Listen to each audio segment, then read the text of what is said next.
पूज्य भाई जी महाराज वयोवृद्ध अवस्था थी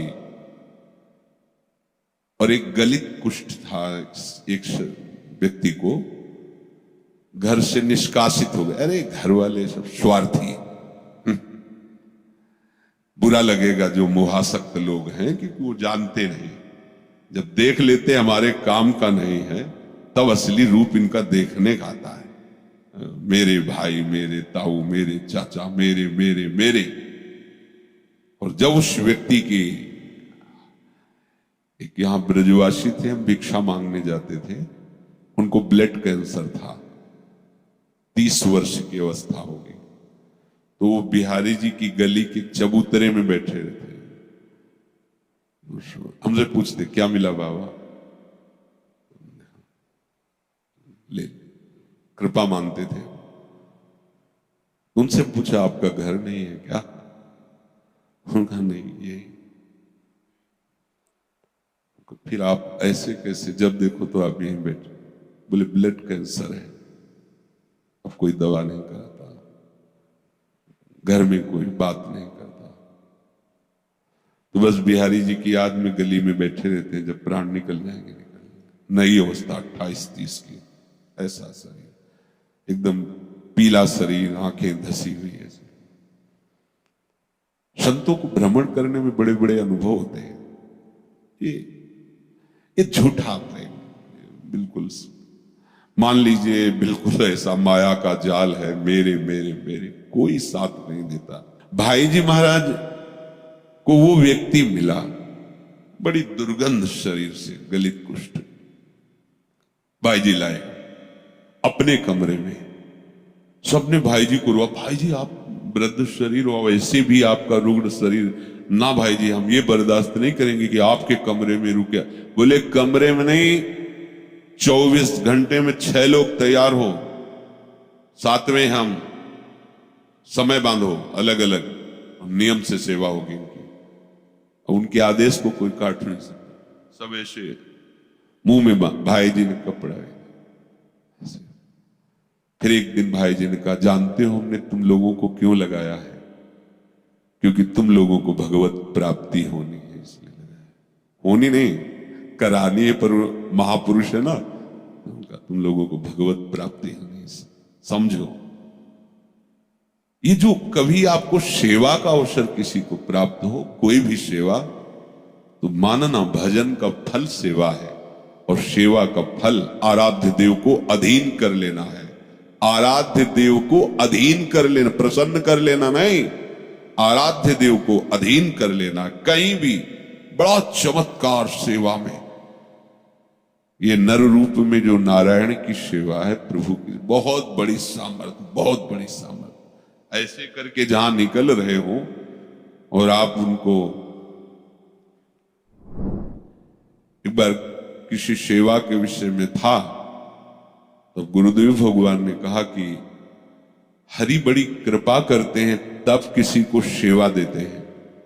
जैसे कोई बीमार है, आपको उसकी सेवा में लगाया गया, या किसी भोजन, कुछ भी सेवा, गुरुजन जो आपको सेवा में लगाते हैं, तो हरि की, ये प्रमाण आचार्य चरण हरिवंश महाप्रभु देते हैं।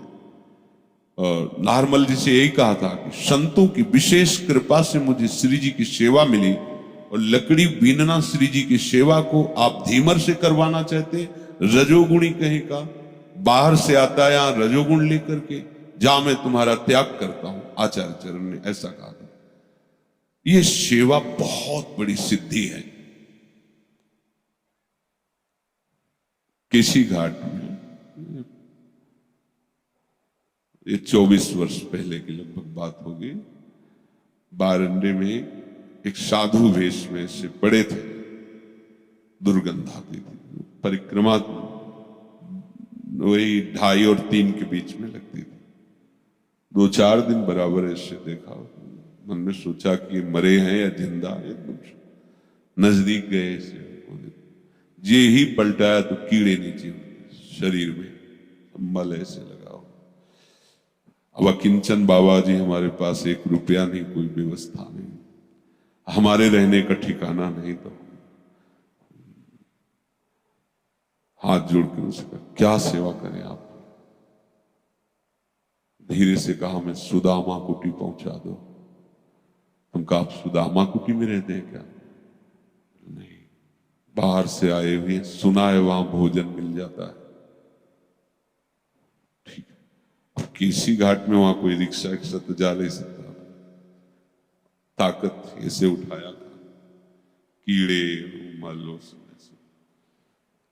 सुदामा कुटी संत सेवा के लिए कल्पतरु पूज्य श्री सुदामा दास जी महाराज को कोटिशा प्रणाम। स्वयं वो अन्न मांग कर लाते थे, उपला बिनते थे, ऐसे सेवा प्रारंभ की थी और संतों को पवाते थे। उन्हीं के चरण अनुरागी जन आज भी कोई परिचय की जरूरत नहीं, कोई भी संत पेट भर भोजन पा सकता है और कई दिन बिना किसी परिचय के वहां शयन कर सकते हैं। ऐसी व्यवस्थाएं संतों के लिए। प्रणाम है ऐसे महापुरुषों को जो ऐसे संत सेवा में। तो वहां ले गए तो बारंडा ऐसे सब संतों के ऐसे आसन 50 संतों के लगे थे, साइड में उनको ऐसे लेटा, किसी ने कुछ नहीं, सब संत जनों लेटा दिया उनको। गोपेश्वर के रोज दर्शन करने उधर से जाते थे, जो वो सब ऐसे करके गोपेश्वर को गेट से ही प्रणाम करके वापस आ गए, क्योंकि हमें लगा कि मंदिर में कोई कुछ टोके रोके ऐसे। फिर मन नहीं माना, फिर नजदीक गए और हम कहा, महाराज जी क्या आपकी सेवा कर सकते हैं? कुछ जाओ। पूरे दिन प्रार्थना करते रहे, भगवान अब उनके कर्म बंधन को काटिए कर्म। फिर सुबह गए, गोपेश्वर जी को यमुना जी का जल लेके जाते थे, फिर नजदीक गए, वैसी अवस्था में पड़े थे। थोड़ा यमुना जल उनको पिलाया, कहा हमारी इच्छा है कि आप, हम बोले राधा राधा, आप भी बोलो राधा राधा राधा राधा राधा राधा। बस अंदर से कि श्री जी अब बस। तीसरे दिन नहीं मिले थे। फिर पता लगा महात्मा कहाँ गए, तो बोले उनका तो कल शरीर पूरा हो गया था, तो रिक्शा में डाल के और दाह संस्कार। सेवा से बढ़कर कोई लाभ नहीं, आप इतना समझ लो। जहां रहने का खाने का कोई ठिकाना नहीं था, इन्हीं संत महापुरुषों की कृपा से, श्री जी की शरणागति मिलकर के। तो जब कभी किसी को सेवा करने का अवसर मिले, कहीं न संप्रदायवाद देखना, न जातिवाद देखना, बस उसकी सेवा में लग जाना। प्रभु ने तुम्हें सेवा दी, ये बस ध्यान रख लेना।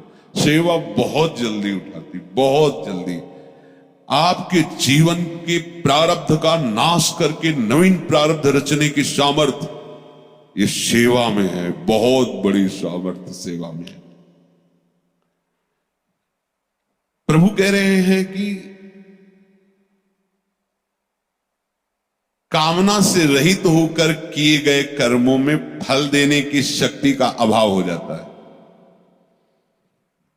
भाव समझना, जैसे आप कोई कामना करके कर्म कर रहे हो तो एक सीमित फल है और आप उसे स्वाभाविक प्राप्त कर्तव्य मानकर कर रहे हो कि मुझे कर्तव्य प्राप्त हुआ, मुझे करना चाहिए, तो उसका असीम फल है। ये जो लोक लोकांतरों में भटकाने वाले फल हैं, ये कभी प्रकट नहीं होते। ये कर्म जो कर्तव्य पालन की निष्ठा से भगवत समर्पण के लिए प्रभु की आज्ञा मान करके किया जाता है, इसका सीधा फल भगवत प्राप्ति है। कह रहे हैं उनमें कभी फल प्रकट करने की सामर्थ्य नहीं रहती। जैसे उबाले हुए अन्न को खेती में बो दो तो अंकुरण नहीं होगा, ऐसे ही अपने प्राप्त सेवा कर्तव्य कर्म का पालन करने वाले का कर्म जो बांधता है, प्रत्येक कर्म बांधता है, उसमें बांधने की सामर्थ्य नहीं रह जाती।